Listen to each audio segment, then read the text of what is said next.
اعوذ باللہ السمیع العلیم من الشیطان الرجیم بسم اللہ الرحمن الرحیم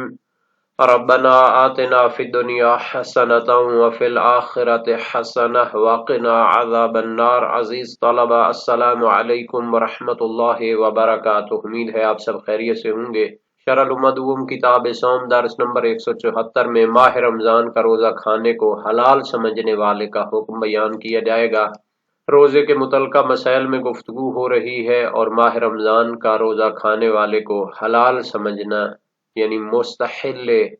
صوم ماہ رمضان کے بارے میں گفتگو ہوگی۔ فطری اور ملی مستحل کے احکام کو بیان کیا جائے گا۔ ارتداد کے مسئلے میں مرد و عورت کے حکم کا اختلاف بھی ذکر ہوگا۔ مفطرات کی نوعیت میں اختلاف کا تذکرہ بھی ہوگا۔ متعلقہ احادیث اور فروعات بیان ہوں گی اور شہید ثانی کی تحقیقات اور نقد و نظر پیش کیا جائے گا۔ اس سے پہلے گفتگو ہوئی کہ جو شخص ماہ رمضان کے وجوب کو مانتا ہے اور جان بوجھ کر اس کو عصیان کے تحت اور عمدن اس کو افطار کرتا ہے تو اس کو تعزیر کی جاتی ہے، لیکن جو شخص معتقد ہے کہ روزہ ماہ رمضان کا باطل کرنا حلال ہے، چاہے منکر ہو اصل وجوب روزہ کا یا نہ ہو، ایسا شخص مرتد ہو جائے گا، دین اسلام سے نکل جائے گا۔ اور مرتد کی دو قسمیں بیان کی گئی ہیں، مرتد فطری اور ملی۔ مرتد فطری وہ ہے کہ جس کا جو تولد ہے اور پیدائش ہے وہ ماں باپ یا ان میں سے ایک کے مسلمان ہونے کی حالت میں ہوئی ہو، اور جب وہ حالت بلوغ میں پہنچے تو اسلام کو قبول کرے اور خود بھی اسلام کی شریعت کو مانتا ہو، بعد میں مرتد ہو جائے۔ مرتد ملی وہ ہے کہ جس کی انعقاد نطفہ کے وقت اس کے ماں باپ دونوں جو ہے وہ غیر مسلم ہوں، مثلا یہود و نصارہ یا مجوس یا پھر نیچر کو ماننے والے، اور پھر وہ بعد میں بالغ ہونے کے بعد مسلمان ہو جائے اور دین اسلام سے پلٹ جائے۔ تو مرتد فطری کا حکم یہ ہوتا ہے کہ اس کو توبہ نہیں کرائی جاتی، چونکہ توبہ اس کی قبول نہیں ہوتی اور اس کا حکم قتل ہے۔ لیکن مرتد ملی کو ابتدا میں توبہ کرائی جاتی ہے، اگر توبہ کرے مسلمان ہو جائے تو قبول ہے، اگر توبہ نہ کرے تو پھر قتل کیا جاتا ہے۔ یہ حکم اس مرتد کا ہے جو مرد ہو، لیکن عورت کو قاتل نہیں کیا جاتا، چاہے فطری ہو یا ملی ہو، بلکہ اس کا حکم یہ ہے کہ اس کو قید کیا جاتا ہے اور اوقات نماز میں اس کو تازیانہ مارا جاتا ہے تاکہ وہ توبہ کرے۔ تو یہ جو احکام ہیں ارتداد کے، یہ فقہ میں پائے جاتے ہیں اور اس کی یہاں پر تطبیق ہوگی۔ جو شخص روزے کے کو حلال سمجھتا ہے یعنی کھانے کو، عبارت کو دیکھتے ہیں، فرمایا وَلَوْ كَانَ مُسْتَحِلًّا لِلْإِفْطَارِ اے مُعْتَقِدًا كَوْنَهُ حَلَالًا، جو شخص افطار کرنے کو، ماہ رمضان کے روزے کو توڑنے کو حلال سمجھتا ہو، وَيَتَحَقَّقُ بِالْإِقْرَارِ بِهِ، اور یہ چیز کیسے ثابت ہوگی؟ جب خود وہ اقرار کرتا ہے کہ میرے نزدیک روزہ ماہ رمضان کا کھانا حلال ہوتا ہے۔ قُتِلَ بِأَوَّلِ مَرَّةٍ، تو اسے قتل کیا جائے گا اگرچہ پہلی مرتبہ ہی اس نے روزے کو کھایا ہو۔ ان کان ولد علی الفطرۃ الاسلامیۃ، اگر وہ مرتد فطری ہو، بیان انعقد حال اسلام احد ابویہ، یعنی اس کا نطفہ منعقد ہوا ہو یا وہ اس کے والدین میں سے ایک مسلمان تھا، تو یہ فطری کہلاتا ہے، یعنی متولد بر فطرت اسلامیہ ہوتا ہے۔ تو اگر اس طرح ماہ رمضان کے روزے کو کھانا حلال قرار دے تو پھر اس کو بغیر توبہ کرائے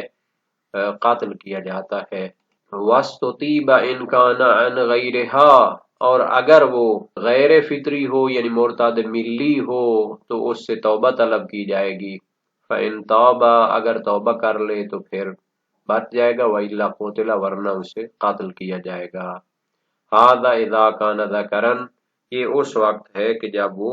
مرد ہو۔ مرد میں مرتد ملی اور فطری کے یہ احکام میں تقسیم ہوتی ہے۔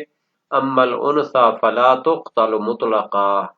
جبکہ مرتد عورت جو ہوتی ہے تو اس کو مطلقاً قاتل نہیں کیا جاتا، چاہے وہ مرتد فطری رہی ہو یا مرتد ملی،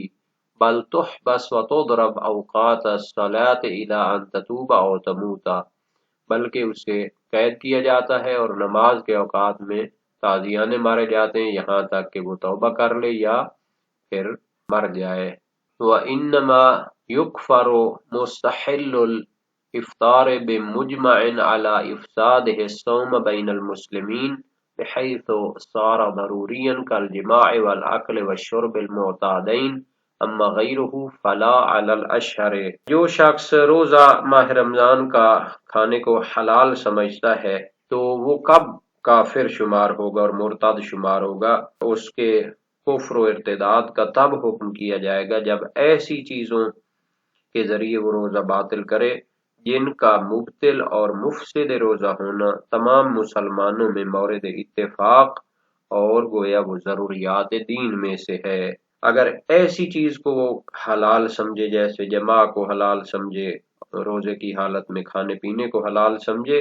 تو یہ سبب بنے گا کہ وہ مرتد شمار ہو۔ لیکن اگر وہ کوئی دوسری چیز کے جس پر تمام مسلمانوں کا اتفاق نہیں ہے اور ضروریات دین میں شمار نہیں ہوتی اس کو حلال سمجھتا ہے تو اس سے ارتداد کا حکم نہیں ہوگا۔ انما یکفر مستحل الافطار، یعنی افطار کو حلال سمجھنے والے کو کافر شمار کیا جائے گا بمجمع علی افسادہ الصوم بین المسلمین، یعنی ایسی چیز کے ساتھ یعنی افطار کرنا کہ جس کے مفسد ہونے پر مسلمانوں میں اجماع پایا جاتا ہو، اتفاق پایا جاتا ہو، بحیث صار ضروریا،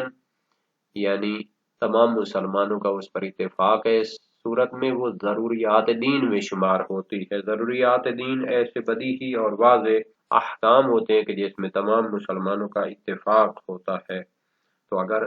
ان کا کوئی انکار کرے تو پھر وہ ضروریات دین کا منکر ہو کر مرتد اور کافر شمار ہوتا ہے۔ کل جماع، روزے کے مسئلے میں تمام مسلمان جانتے ہیں کہ روزے کی حالت میں ہم بستری جائز نہیں ہوتی۔ والعقل والشرب المعتادین، اور تمام مسلمان جانتے ہیں کہ روزے کی حالت میں کھانا پینا بھی جائز نہیں ہوتا۔ معتادین یعنی عمومی طور پر جن چیزوں کو کھایا پیا جاتا ہے۔ اما غیرہ فلا علی الاشہر، لیکن اگر ایسی چیز ہو جو اجماعی نہیں ہے بلکہ فقہا کی تحقیقات اور تدقیقات سے اس کو مبتل شمار کیا گیا ہے، فلا، تو اس کو حلال جاننے والے سے کفر لازم نہیں آئے گا۔ علی الاشہر مشہور تر قول یہی ہے، جبکہ اس کے مقابلے میں ابو صلاح حلبی کا قول ہے، وہ کہتے ہیں غیر مورد اجماع میں بھی کفر اور ارتداد کا حکم کیا جائے گا، اگرچہ وہ تفصیل دیتے ہیں کہ اس صورت میں وہ دین سے خارج ہوگا اور اگر توبہ کرے تو توبہ قبول ہوگی اگرچہ وہ فطری ہو۔ وفیہ لو ادعا الشبہۃ الممکنۃ فی حقہ قبل منہ، جو شخص مورد اجماع چیز کو روزے کی حالت میں کھانے کو حلال سمجھتا ہے تو اس سے وہ مرتد اور کافر ہو جاتا ہے۔ لیکن فرماتے ہیں اگر وہ شخص ادعا الشبہۃ الممکنۃ فی حقہ، اپنے بارے میں کہتا ہے کہ مجھے شبہ موجود تھا، اور شبہ بھی ایسا دعویٰ کرے کہ جو اس کے حق میں ممکن ہو سکتا ہے، قبل من ہو تو اس کو قبول کیا جائے گا۔ اگر روزے کو اس چیز کے ساتھ حلال سمجھنے والا شبے کا دعویٰ کرے، مثلا کہے کہ مجھے ماہ رمضان میں اس چیز کے ساتھ افطار کے حرام ہونے کا علم نہیں تھا اور اس کے بارے میں ممکن بھی ہو کہ یہ سچ کہہ رہا ہے، جیسے وہ شخص کفار کے علاقوں میں تربیت یافتہ ہے اور احکام اسلامی اور قرآنی سے دور رہا ہے، اس وجہ سے ماہ رمضان کے وجوب کا منکر ہو گیا ہے اور ماہ رمضان میں افطار کے حلیت کا قائل ہے، تو یہ دعویٰ اس سے قبول کیا جائے گا اور اس کے ارتداد کا حکم نہیں کیا جائے گا، چونکہ نبی اکرم صلی اللہ علیہ وآلہ وسلم کا فرمان ہے ادرعوا الحدود بالشبہات، کہ شبہ اور جب احتمال آ جائے تو پھر حد جاری کرنے سے منع کرو۔ یہ جو نبی اکرم کا فرمان ہے، فرمایا کہ شبے کی وجہ سے حد کو دور کرو، تو جب کسی کے بارے میں کوئی اشتباہ موجود ہو تو اس کو حد نہیں ماری جاتی۔ مثلا کوئی شخص شراب خوروں کی طرح کوئی چیز پی رہا ہے لیکن احتمال ہے کہ ظاہراً یہ طریقہ وہ استعمال کر رہا ہے، شاید یہ آب انار یا اس طرح کی کوئی چیز پی رہا ہو، تو پھر اس کو حد جاری نہیں کی جائے گی۔ اسی طرح اگر کوئی اقرار کرے کہ اس نے مثلا موجب حد کا ارتکاب کیا ہے، لیکن دعویٰ کرے کہ میں اس کی حرمت کو نہیں جانتا تھا اور یہ احتمال اس کے بارے میں موجود ہو، تو پھر اس کو حد نہیں ماری جائے گی، جیسے تازہ مسلمان ہے، احکام شریعت کو اچھی طرح نہیں جانتا۔ وَمِنْ هُنَا يُعْلَمُ أَنَّ إِطْلَاقَهُ الْحُكْمَ لَيْسَ بِجَيِّدٍ۔ شہید ثانی فرماتے ہیں مرتد کے بارے میں اور مستحل افطار رمضان کے بارے میں ہم نے جو تفصیلات بیان کی ہیں، اس سے معلوم ہوتا ہے ان اطلاقہ الحکم، شہید اول نے جو اس حکم کو بطور مطلق بیان کیا ہے، لیس بجید، یہ اچھی بات نہیں ہے، بلکہ ان کو چاہیے تھا کہ اپنے فتویٰ میں اور اپنے اس نظریہ فقہی میں تفصیل کے قائل ہوتے۔ اگر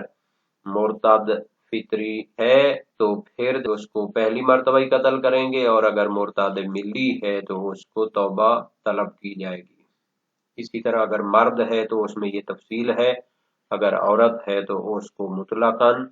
چاہے فطری ہو ملی ہو قتل نہیں کیا جائے گا بلکہ قید کیا جائے گا،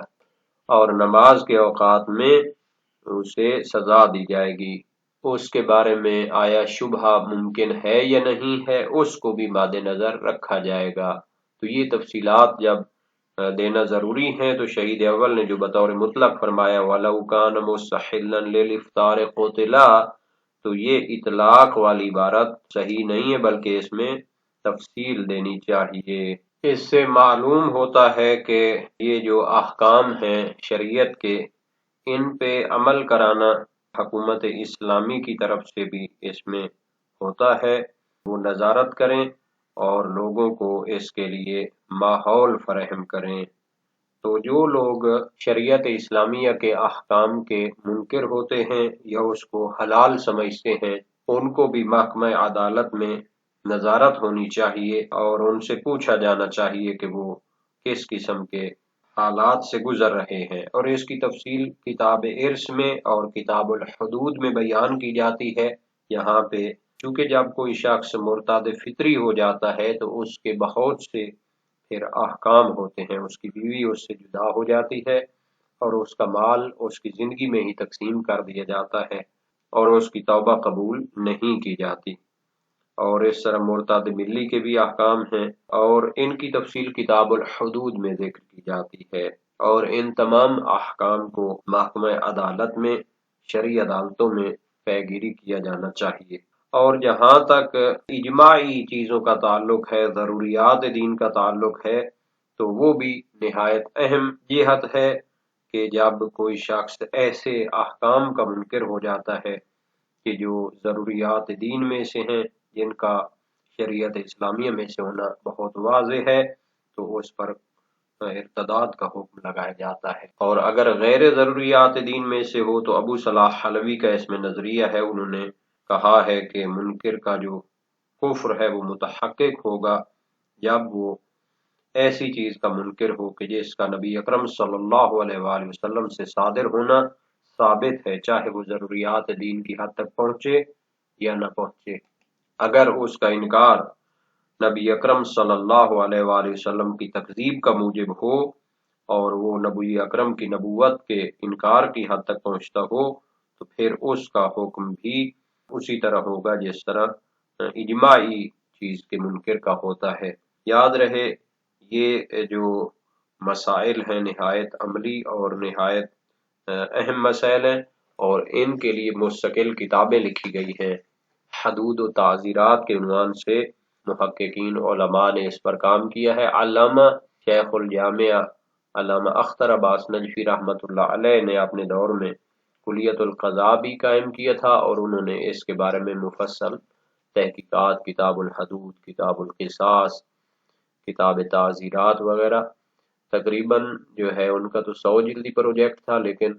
10-20 جلدیں اس کی شائع ہوئی تھیں، پھر باقی جو ہے ان کا سلسلہ موقوف ہو گیا تھا۔ اور اسی طرح دوسرے علماء نے بھی اس پر مستقل کتابیں لکھی تھی۔ علامہ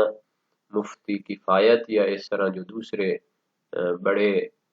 جہاں دیدہ لوگ تھے، انہوں نے اس پر مفصل تحقیقات شائع کی تھی۔